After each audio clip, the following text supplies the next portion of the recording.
Hello, this is Stephen E. Andrews, Outlaw Bookseller. Welcome back to the channel. And I felt it was time to do a collections video, and this is one that I tried to shoot before. Wasn't happy with the results. I'm still struggling with a very small space which I do my collecting and book curating in, as you can see, but I just thought it would give you more of an insight into what, the book fanatics world is actually like on a modest income. It means really useful boxes, piles of stuff, what have you, but we love it really. So today I want to talk about Kerosina, which was an amazing small press that sort of started off around about 85, 86 and went on until around about 1990. And it was the first of a renaissance of small press activity in SF and fantasy in the UK. And those were wonderful times. So this is a look at Kerosina, for me, the greatest small press. Much of what follows was related to me a long time ago by an old friend, Ben Staveley-Taylor, who was part of Kerosina. I haven't seen Ben for, it must be 30 years, we've lost touch. I'm hoping that I do get to see him one day because he's a good guy. And this is pretty much what he told me about the founding and progress of Kerosina.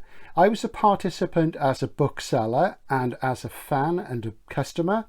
And, it really was a wonderful time, as I say. So to start off with, I'm just going to show you Katie and Company by Keith Roberts, the very, very first Kerosina book. And while you feast your eyes on that lovely, green, simple but dignified illustration of Katie, one of Keith's keynote characters, I'll just talk to you about the founding of Kerosina. Apparently it was on Live Aid Day in 1985. And there were a group of science fiction fans meeting Keith Roberts in a pub in Henley-on-Thames. And basically, Kerosina was founded, shortly after that day, because I think, as Jack L. Chalker said, it was the only small press at the time that was founded just because a few fans wanted to get their books signed. And it took place, as I say, in Henley-on-Thames. And Ben Staveley-Taylor was then working at a place in Romsey in Hampshire. And at work, he was working with a guy called Mike Moir, who was at that time the BSFA information officer. I've never met Mike. And he was married to somebody called Debbie Moir, who was also involved. Somebody else was involved was called Aidan Collard. And more importantly, Jim Goddard, who worked in the area at the time. And in his spare time, Jim was a book dealer. And Jim's a book dealer with my friend Les Escott. Jim and I have never met. We do connect online. Hopefully we'll get to meet someday. And both Jim and Les are great guys, as are everybody I've met who is involved with Kerosina and this side of things. So at that point, these guys were in a pub with Keith in Henley. And I say Les was there, Jim was there, Ben was there. And Keith was telling them about the sort of hard time he'd had with publishers. Now, Keith was a famously difficult man, as has been told many, many times by his friends and acquaintances. So Keith was relating to the group the problems he was having with publishers, about how, they wouldn't touch his best books, how crass they were, how bad, their production quality was and what have you.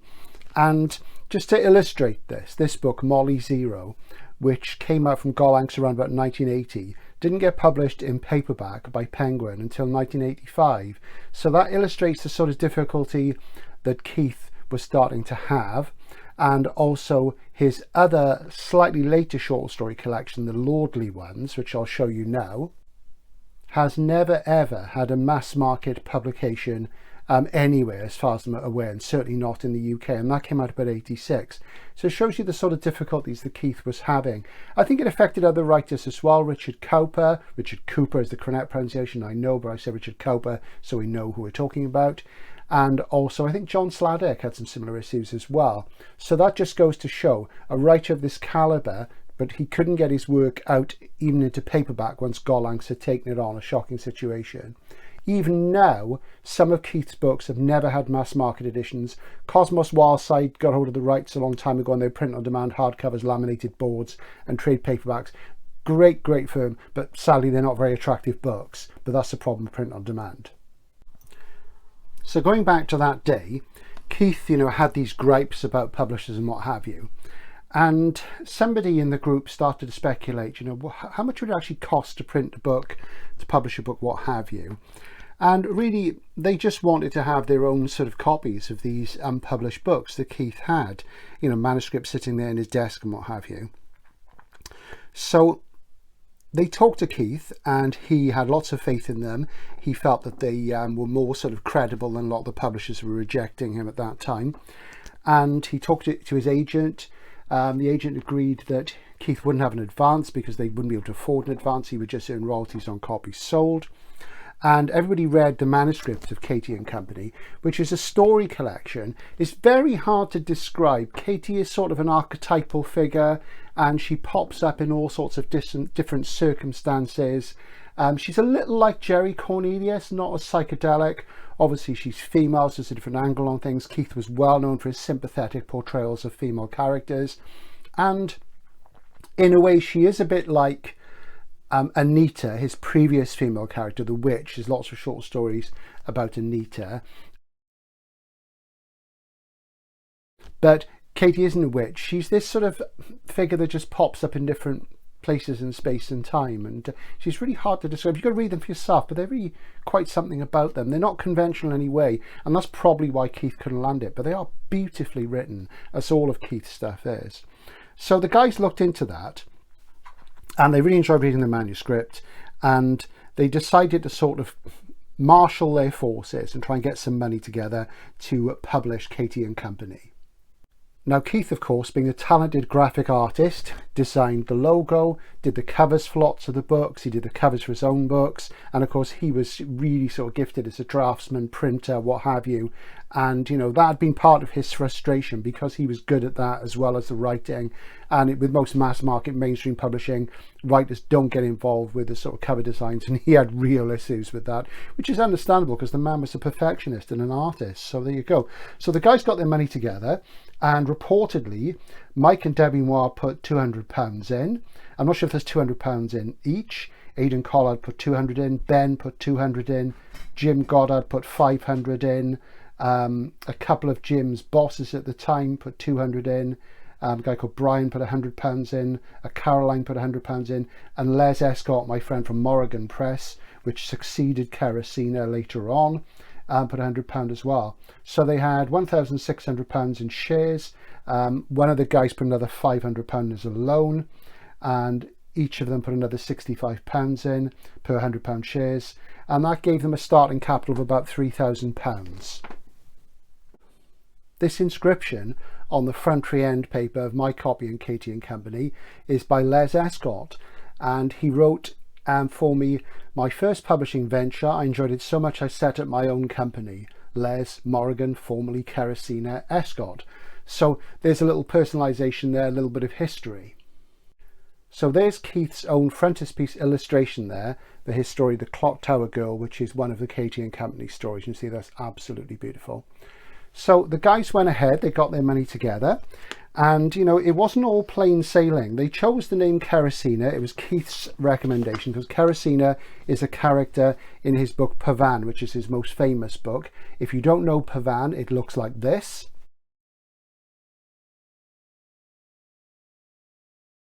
And if you haven't read it, you really must.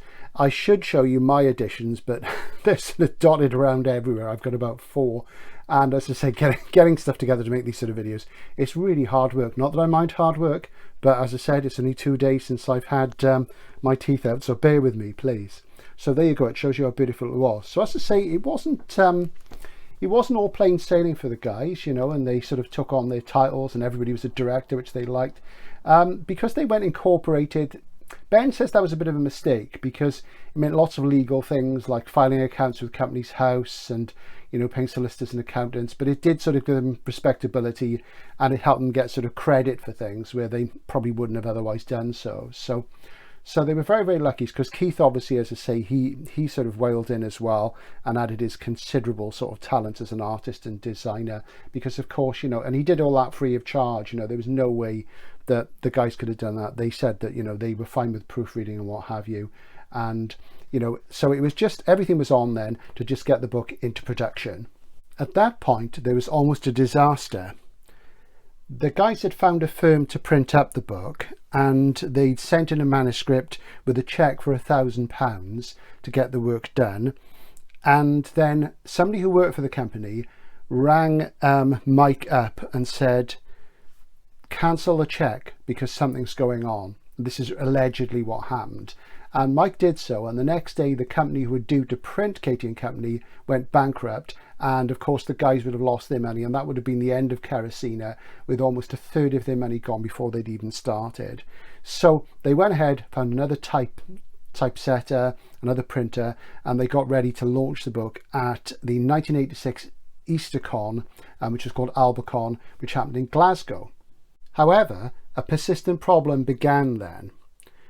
And apparently this was a bit of a terminal problem for some of the guys, and it came back time and time again. Now, it's not controversial, it's just painful because the person involved is dead, so they can't sort of fight their own corner. But it does tie in with a lot of other anecdotal evidence and things which have been said in, for instance, about Keith Roberts since he's died. As I say, he was well known to be a very difficult man, and, you know, a genius, brilliant writer. I love his work. I never got to meet him, which I was really, really sorry about. I really wanted to meet him, but it did cause issues.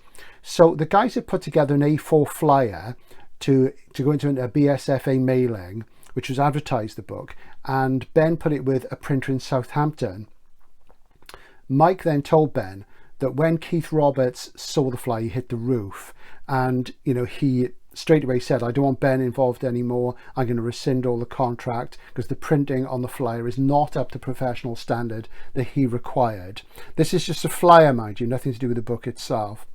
So the guy said that they couldn't really see what Keith was on about. Now, you've got to remember that Keith was a professional printer and draftsman, so, you know, he was obsessive about detail.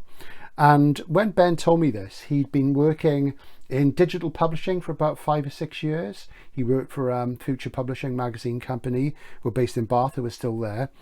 And, you know, he was sort of way ahead of the game then. He said he couldn't see what the problem was. But they had to throw the flyers away, use the printer that Keith wanted, get the quality he wanted, and go ahead. So the idea was the flyer was kind of over inked. So that sort of went out the way once everybody apologized to Keith abjectly, and, you know, and let's say he could be quite difficult apparently. So there you go. So that was the first problem they had with Keith's personality. Apparently then things went pretty smoothly. You know, they had friends in the BSFA who got some nice publicity in Vector, the journal, and when Easter weekend came and the EasterCon ran, they had 1,000 copies of Katie and Company, so all they had to do then was sell them. And, you know, they did 1,000 copies, and this is one of the 800 trade standard editions, which, you know, you could get in a bookshop. I used to stock these. Not many bookshops did. I used to stock them and sell them in small quantities, admittedly, but, you know, at the time, if you weren't involved in fandom, you didn't go to cons, what have you, there was mail order then, of course there was no internet, so if you weren't that connected and you came into the shop I worked in and you'd see these small press books from Kerosina and slightly later Morrigan as well, so it was quite exciting for people visiting Bath who were SF fans of some sort of seriousness but who weren't engaged in the fan side of things. That was the first one. So it's 1,000 copies, 800 copies of the trade edition, and 200 signed copies with an extra chapbook entitled Katie's Apocalypse. And as it happens, I found my Katie's Apocalypse, Katie 11 it says, because that's the 11th story. There's 10 of course in the main volume, and as you see it's very pretty. There we go. I love this creamy paper. 1986, those are the days. So there you go, that was the first Kerosene chapbook, and beside it is a paperbound copy of Irish Encounters, which was published at the same time as one of the later books, and we'll cover that when we come across it in the bibliography. So after the EasterCon with Katie and Company published, the guys were making a great success of it, and there's lots of collector interest. They sold lots of copies, and they got some money in, which, you know, they could pay their printing bills, the typesetting, and what have you. So, you know, it looked really good. Some of the dealers took a while to pay them, apparently. Titan Books got mentioned, allegedly. And, you know, if everything looks good. So they had contacts there through Mike and Jim Goddard, looking at other sort of books. And they were going to publish Shades of Darkness by Richard Cowper, which you see in front of you here.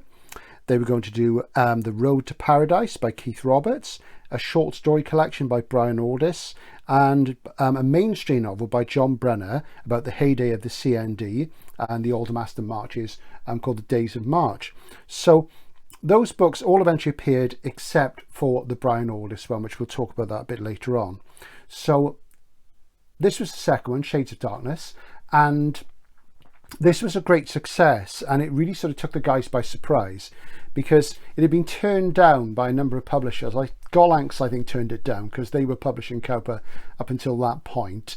And, you know, this was an interesting time because mid-80s, we'd started to see the cyberpunk thing come through from the States, and, you know, that sort of harder end of post-New Wave SF was modernising, or post-modernising, I should say, and the traditional New Wave literary British writers who'd become dominant, and they're my favourite sort of science fiction writers, they'd become dominant from the 60s onward. They pushed the space opera out, and they look at near-future concerns and what some people call mundane SF. They were experimental, they were literary, they were prose stylists, they were unique, they were sui generis. You know, those sort of people had come to dominate.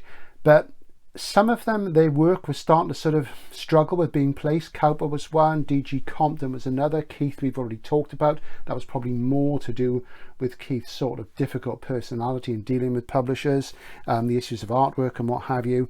But yeah, so Cowper was one of the people there, and the guys at Kerosene actually suggested some editorial changes. He quite happily listened and made them, and they managed to get a review in the Daily Telegraph. And basically, they'd sent review copies of Katie and Company out. They'd gone to sort of SF magazines, and there was one mentioned in The Guardian. So what happened with the Telegraph review is Ben said it was good old Telegraph snob value, a conservative newspaper, of course. And I'll just let you see the review, and I'll read out to you what they said. So here's the actual review, a photostat from the Telegraph. And I'll just read a little bit of what it says. And as you can see, it was reviewed by a guy called Martin Goff, alongside books by Bell Bainbridge, Peter Tinniswood. I love Peter Tinniswood's work, a couple of others. And he basically says that Richard Cowper was a pseudonym for John Middleton Murray. He was called Colin in his family. John was his name. And he was the son of the distinguished writer and literary critic of the same name. And of course, that is what got the foot in the door for Kerosene and for Richard, and got the book out there. And you know, he just described it then as a ghost story. It's a ghost story, a very fine one. Didn't give any spoilers in the review. And the guys got loads of customer orders, and it was just great, you know, great for them. And that was a good success for them.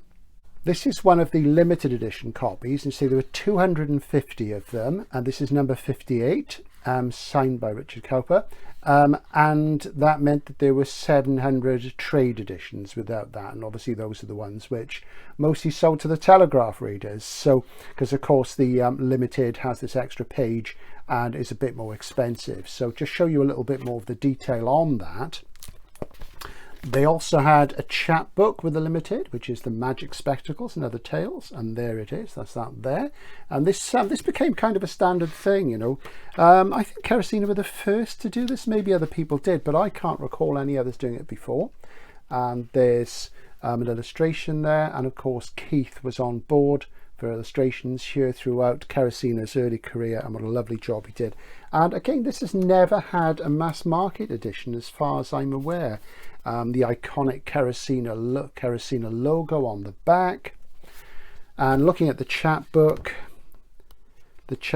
again, let's see, numbered and limited, and there were 350 copies of it. This is copy 58. So 250 of them would go with the standard limited edition. There was 100 extra copies which they could sell at cons and what have you. So there you go. So that's something special as well. Really, really nice. I do like chapbooks, and very easy to lose in your collection though because they're so small. But that was Shades of Darkness, and that was a real score for Kerosene. So good for them. With their third book in 1987, Kerosina went to a limited edition in slipcase format, and this was a standard from that time on. They couldn't afford them for the first two books, but because of the relative success of Katie and Company and Shades of Darkness, they're able to go ahead and do an even more luxurious edition, and that's the slip right there. And a spine view, and this is of course Grania, the BSFA award winner for 1987, slipcase with a copy of A Heron Caught in Weeds. Here's the paperback edition of A Heron Caught in Weeds with a beautiful Celtic style design on the cover by Keith and lovely typeface as you see. Absolutely beautiful little book. And in the slipcase edition you would get a hardcover. I'll just show you this. This one I acquired probably from Cold Tonnage. I'm not sure who Nick is. This poem is by Keith, selected by Jim Goddard, who does write some poetry himself. Absolutely lovely. So it was a way of, getting other stuff out there, because, when you're a science fiction writer, you get typecast, what have you, and often people have broader interests in what they want to sort of convey in their writing. So that's A Heron Caught in Weeds. Lovely. Taking the limited editions out of the slip, you can there see the gilt on the hard board binding for the hardcover of A Heron Caught in Weeds, which is lovely cloth. And yeah, the gilt really shines. Absolutely gorgeous. Look at that. Isn't that lovely? And I'll just show you the inside of that as well, and we'll come on to Grania in a moment. There we go. And this is a limitation. There's 135, 650 copies, 350 of the paper bound are for sale. The 300 hardcovers go with distribution with the special editions of Grania. And of course what the guys did, as well as the standard and limited runs, they'd have a very small run of about 10 copies leather bound for themselves without jackets, and those were privately distributed, so the author would have had a couple, I suppose, and the rest would have gone to the guys at Kerosina. Now, as I say, Grania won the BSFA award for best novel that year, but Ben said he was slightly cynical and a bit disappointed because he knew that it hadn't sold enough copies. There were actually more votes for the book than there were actual copies sold. This is what allegedly what he says, which meant that there was a general vote for Kerosina as good guys and for Keith as a proper author, but the sales actually weren't there, which is a great shame. And they were hoping that would lead to a paperback license for Keith, and it never did. Again, there was never a mass market edition of Grania. Fantastic looking book, very interesting sort of fantasy novel. A lot of it is sort of Jungian, and it takes place in the heads of the characters. Very, very unusual. And Grania, of course, an Irish entity, a Celtic entity. The cover by Keith there, of course. And just to show you, that's one of his wonderful frontispiece illustrations. Again, absolutely beautiful. Stonehenge and KR86 down there. And so this... let's see, this was 12.50 of trade edition. I can't remember how much this was. 135 of 250, and that page of course would not be in the standard trade edition. And fantastic stuff. And I got this at the Worldcon in 87, I believe.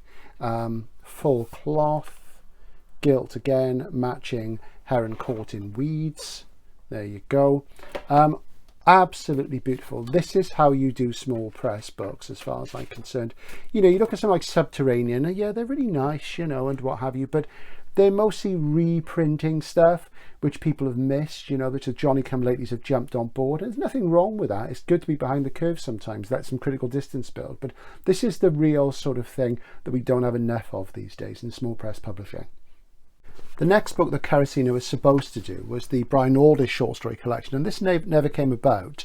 And instead, they did a book called Kraken at Critical, which I think is a fix-up of two of Brian's novellas from the early 60s. And the general feeling is they're not particularly good. I have read it. I don't have a copy at the moment. I really must try and get one of my collection. I let it go probably when I had to have a cull. And something that came with it in the limited edition slipcase was this book, The Magic of the Past, and this is the hardcover one from the slipcase. And I don't know how I got that. I think I must have bought that from Andy at Cold Tonnage, because I never had the slipcase edition. So I'm going to try and remedy that at some point and get Kraken and Critical back into my collection, though it's not a major Aldiss, as I say, though it does have a good cover.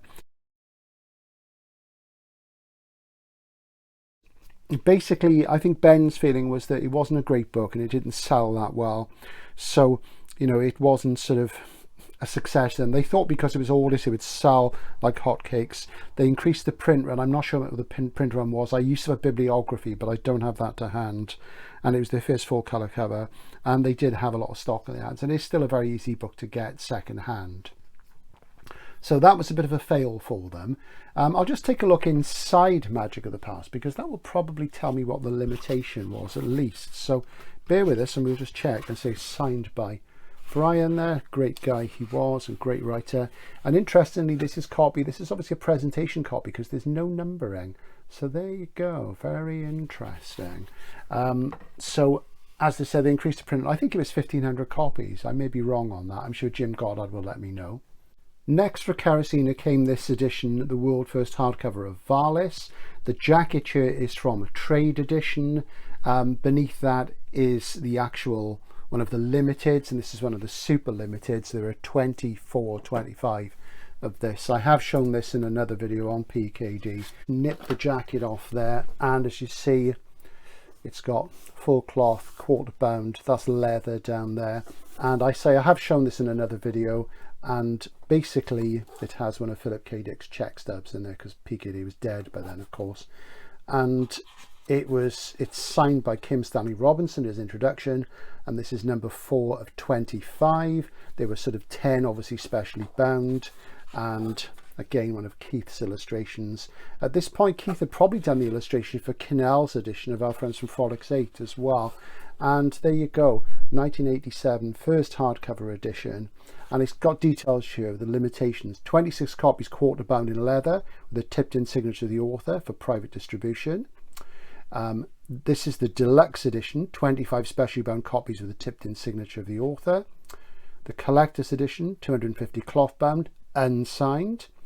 And all these editions, so that's, let's see, 251 copies with cosmogony and cosmology, and all those copies signed by the author of the afterword, Kim Stanley Robinson.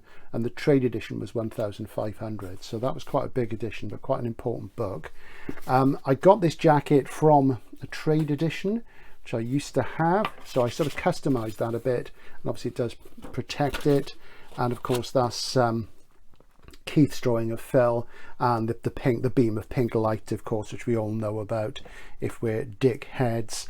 And there's a copy of Cosmogony and Cosmology. I've got a paperback of this somewhere as well, and this is just an excerpt from the Exegesis, Phil's religious writings, which again I've talked about before, and were published a selection 1 volume from Underwood Miller in California. So that was the next thing the guys did at Kerosina. And basically Kerosina gradually sort of started to sort of fall apart a bit, because, you know, the guys didn't all live in the same place. Les was down in Bath, and he decided pretty much before this happened, I think Les was on board for the first couple, and by the time the Worldcon came around in 87 in Brighton, I remember going on his stand for him for a while he took a break while he was selling. He had Death Arms by K.W. Jeter out, and to give me a signed copy of that. And, you know, by then it was starting to sort of get apart. Jim had moved to Humberside from Salisbury.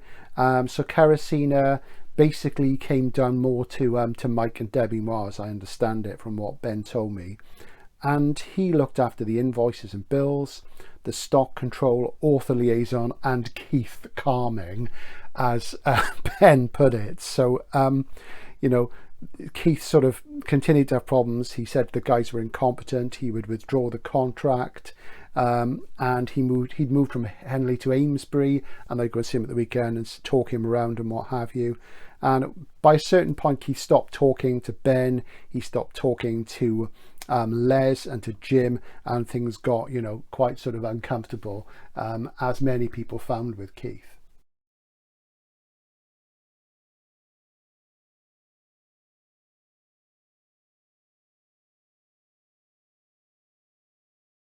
So there's Aldiss in its slip. There's quite a faded sort of spine on this jacket, so at some point maybe I'll try and get a nicer jacket for that. But there you go, that's a bit of customizing you can do with a super limited if you can find, you know, a trade copy.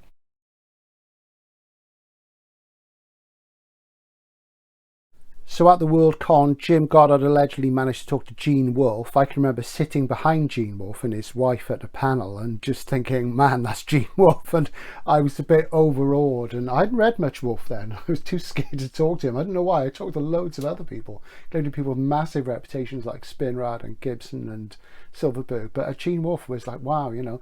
But I remember sitting behind him and thinking, wow, that's Gene Wolfe in front of me. And it was a really exciting moment. I don't know why I was shy at that point, but there you go. So yeah, so Jim talked to Gene at the World Con and managed to talk a short story collection out of him, which we'll come to later on. But the next Kerosina book after Valis was this lovely D.G. Compton book, which I really like, which is called Scudder's Game. And I'll just show you, there you go, the slipcase, the chapbook and the book itself, and I'm just going to pop that out there so you can take a look at it. And once more, the wonderful Keith Roberts illustrations there. And this is obviously a late Compton. At this stage, you know, he was sort of winding down a bit. He didn't have a huge profile anymore in the UK. There'd been a film called Death Watch, which is a film of his 70s novel, The Continuous Catherine Mortenho, which is wonderful. I do love DG.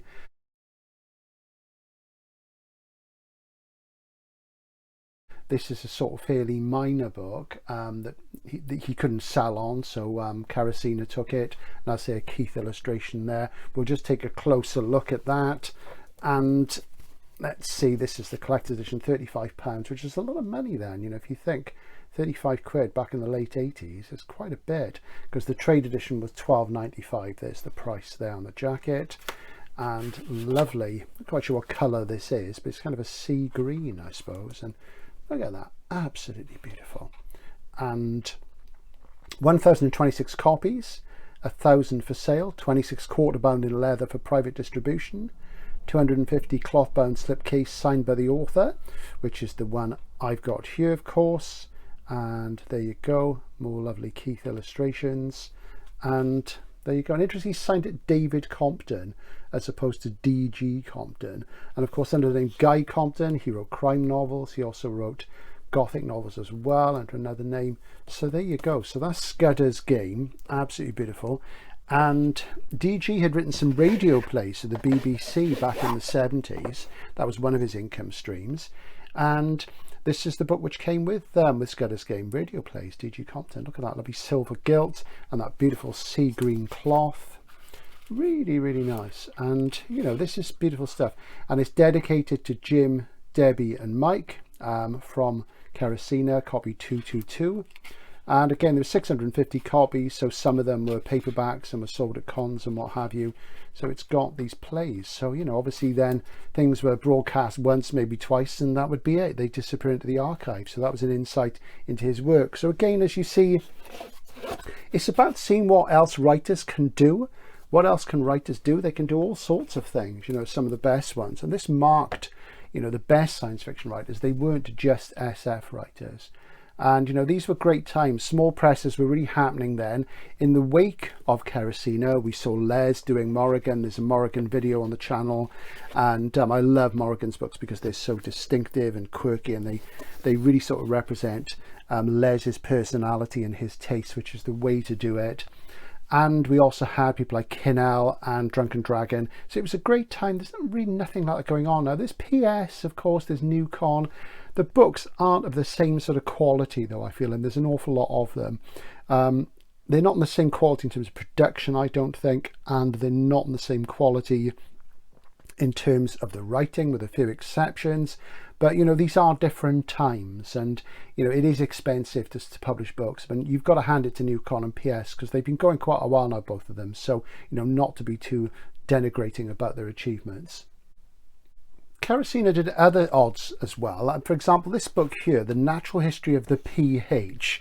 What is the PH, I hear you ask?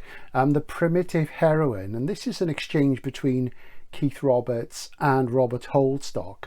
about an archetypal figure in both their work, what they call the primitive heroine, sort of Jungian stuff in this. And this is a super limited hardcover edition. This was a chapbook mostly, and I do have a paper one somewhere. When I can dig these things out, I'll try and do a chapbook retrospective too, for the standard editions for sold at cons. And this is a really uncommon one. It's a very thin book, and it shows you, look at that, that's Keith there channeling Mucha. Beautiful sort of Art Nouveau, isn't that fantastic? And this little chapbook goes on about their sort of common obsessions with having a primitive heroine. And look at the lovely cream paper, beautiful design, you know, and you can see why Keith would get fed up with publishers who, you know, wouldn't do a nice job. Look at that, absolutely gorgeous.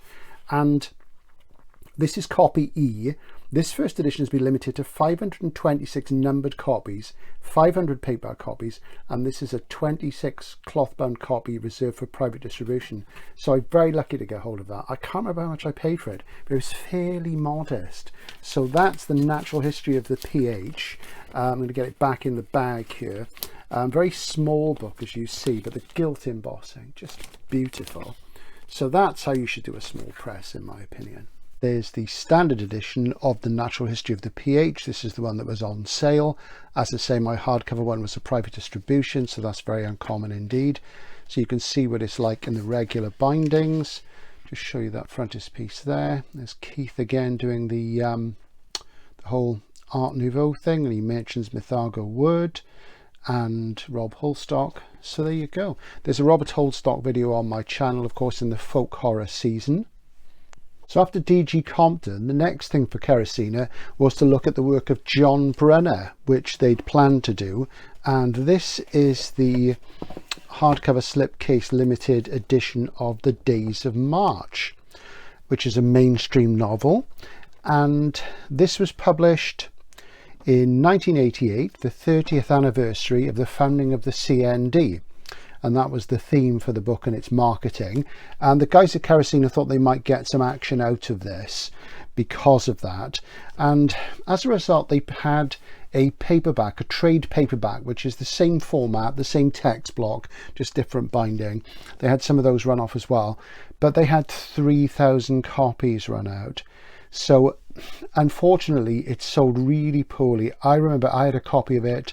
I had it on hand in the shop I was working in, and I really struggled to sell it even then when there was a lot of interest in the classic literary English SF writers.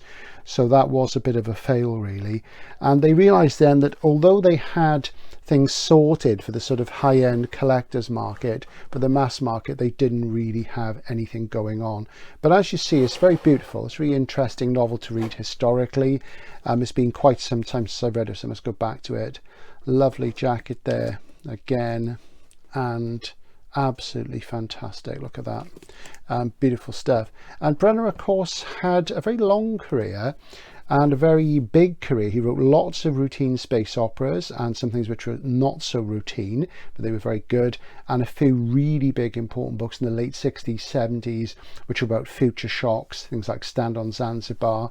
In my book 100 must-read science fiction novels, I focus on The Sheep Look Up. He had environmental concerns, and, you know, great stuff. Very urbane man, always frustrated by the fact that he couldn't make a living writing serious fiction and couldn't really get the bestseller he deserved. So that was The Days of March.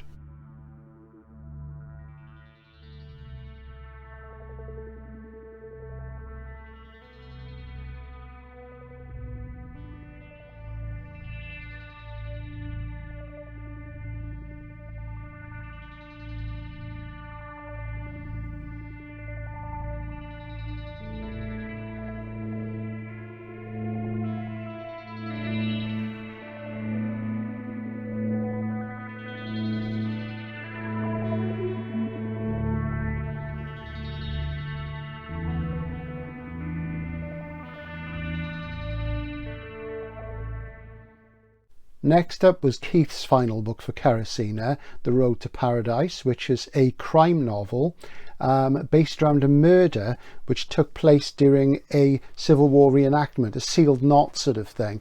And it's a very interesting book, and I'm just going to pop it out the slipcase and show it to you now.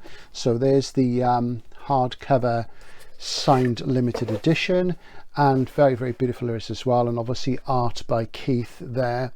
And there we go, really, really nice, lovely wraparound jacket work. Have a look at that, fantastic, really, really beautiful. And this is one I've only read once. I must go back to it. Wonderful frontispiece illustration there by Keith. 1988, the years are rolling by, number 162 of 250, and you know, very interesting, unique book. And you can almost see why a mainstream publisher wouldn't take it on, because you know, it was very, very original, and originality is less and less praised in the book trade as time goes on, I feel. This is Irish Encounters, the hardcover limited, which goes in the slipcase with the main book. And this was a travel piece that Keith did, a wonderful gilt Celtic design he did on the cover. You can see the gold shining, lovely brown full cloth, absolutely gorgeous. And that was the last one. Shortly after that, Keith jumped ship with Kerosina, and he went off and he did a book with Les Escott at Morrigan, the very wonderful Winterwood and Other Hauntings. But he continues association with Mike and Debbie Moir, who after Kerosina set up a short-lived firm called Solaris, nothing to do with the current publishing firm Solaris, and they only ever did one book, which was another Katie book, which I'll show you in a different video, which is very, very beautiful. And that was pretty much the end of Keith's career. There was a book after that called Limadi, which was published by Bogo Press in the States. But, you know, it was kind of the last swan song, really, a great shame. And again, another book, The Road to Paradise, another book which has never had a mass market paperback edition anywhere in the world. Shocking. By early 1990, things were sort of winding down for Kerosina. Mike and Debbie had pretty much sort of felt that that was it for them. And Morrigan was more strong at that point. So Jim took on Kerosina on his own, and he produced a few more books. One of them is The Jaguar Hunter by Lucius Shepard. Now, there is a video on my channel about Lucius Shepard's early work, focusing on life during wartime, his novel from that period. This was Shepard's first short story collection. It has different content to the Arkham House one. If you have a look at that video, there's more about that in there, but I'll just see if I can reach through and show you the Arkham House one, which I just happen to have here. And that's the Arkham House one, J.K. Potter cover, and different content. I think 2 or 3 stories are different. And this was the UK hardcover first of the Jaguar Hunter. And even though this is a slipcase, that's not the original slipcase. I had that made up and mocked up by a guy who makes slipcases just to see what his work was like. And I was very pleased, but it was quite expensive, because this isn't a signed one, this is a trade one, and very beautiful. And it had the same cover in paperback from Paladin, but I do love to see it in Kerosina, so I've actually got several copies of this book, and very fine it is indeed. There's the Kerosina logo, absolutely lovely. So that's an unsigned one, $13.95, so it shows you the sort of price of a demi at those days, which was a limited edition. And the collectors, I think it says inside, was £40. Let's have a look. 40. There wasn't a chapbook with that one, which is interesting, because I don't think there was material available for that, so that made it an interesting addition to the Kerosene bibliography. And of course, because it's different content to the Arkham House one, it's a first thus hardcover. So it's not a world first hardcover, it's a first thus. Thus is used to denote the fact that it's the first appearance of a variant content. You could say it was a second edition, I guess, because there is more material or different material in it, but we'll go with first thus for now, I think. The next book that Jim came up with for Kerosina's last days was Michael Bishop's A Funeral for the Eyes of Fire, previously published as a paperback original with the title Eyes of Fire. I think it was Dole, I'm not sure. I used to have one. And as you see, beautiful red cloth slipcase and a chapbook. And I didn't get this until comparatively recently, because it was a book I'd read, and I did feel originally that Michael Bishop's early work was rather florid and overwritten, but I have come around to it. And Michael's a really great guy. I've had a couple of sort of contacts with him over the years. He was very gracious when I included his book Ancients of Days in my book 100 Must Read Science Fiction Novels. There's a video about that on the channel as well. And here you see we don't have a Keith Roberts cover. We have a very colourful jacket design, just rather reminiscent of the kind of thing that Elmfield had done in the 70s, but very, very nice indeed. I'm not sure who the artist is on that one. And this is signed, of course, because this is one of the limiteds. There you go, number 210 of 250, and it's got some material by Ian Watson there as well. Ian, of course, co-wrote a book with Michael, Under Heaven's Bridge, and they did that by correspondence because, of course, Ian's British and Michael's American, and this is in the days before the internet and what have you, and they wrote that novel without ever meeting. That was just amazing, really, by correspondence. In the slipcase, there's a really, really nice cloth-bound chapbook Within the Walls of Tyre, which is a screenplay for a film which has never ever been made. It's this lovely red cloth, gilt again, very, very beautiful. Look at that, fantastic. So, you know, things are drawing to a close for Kerosene now. Jim was carrying on his own, and really, you know, the other small presses were going by now. Kinnell was been going a little while. Drunken Dragon had done the first Ian MacDonald book. So, you know, Kerosene has sparked all this off, and they just did some fantastic work. Just want to show you the cloth under here. Nerdy, I know, but you know, real collectors love this. Beautiful rich red cloth and gilt again, fantastic. This is how you do a limited edition as far as I'm concerned. There was one more book to come from Kerosene, and that was an edition of Roderick by John Sladdick, which again I don't have in the collection at the moment. I am going to remedy that and try and get a copy of that, get a signed copy of that, because of course Sladdick sadly is no longer with us, and it is an omission. You can get a Golax masterwork of it, but it's rather ugly book, I think.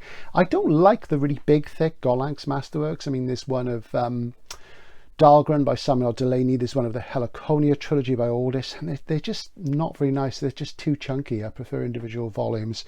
So the Sladdick looked like this.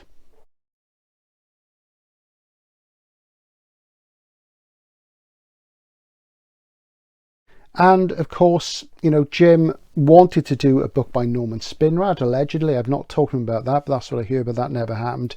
So that was pretty much the end of, you know, of Kerosene. But what a magnificent, absolutely heroic effort it was to bring wonderful small press publishing to the UK, and it's a shame that we have nothing like that now. You know, we've got Newcon and PS has been going for years and years and years. Newcon's been going a while. As I say, the production quality isn't quite the same. Different techniques are used. They're cheaper things. It is expensive to run a small press. It's hard to keep that going as business. You've got to admire them, but the guys at Kerosene, you know, they work really hard to get the best writing, the best books, and do the best productions. So we have to sort of really thank them for that. So that's Kerosene, not a complete collection, but it does give you an insight into what the British small press scene was like at the end of the 80s and what could be done. A small dedicated group of fans and readers, some writers with some great work which otherwise would have been neglected or unpublished. Absolutely beautiful stuff. And you know, it's a shame a lot of these books have never had mass market editions, so it just shows you what could be done, and it showcases for me a wonderful time in British SF. It's the coming to the end of the sort of dominance of the new wave period, and cyberpunk is rising, and at the same time we're beginning to see people like Ian Banks, Colin Greenland bringing in the new radical hard space opera, which I'll admit I'm less fond of, which I think has ultimately changed literary SF for the worse. But you know, that's change, is revolution, is evolution, it is what it is. So that's Kerosene. Watch out for them when you're book hunting. Thanks to everybody from the company who I've met, who I haven't met, for producing these beautiful books. Thanks to the authors, and anybody have any comments about the narrative that I've delivered to you based on my conversations with Ben and a piece of writing he did about this for a fanzine we were both involved in many years ago, please let me know. Do subscribe. We'll have more limited edition stuff coming up, more SF to come. Bye for now.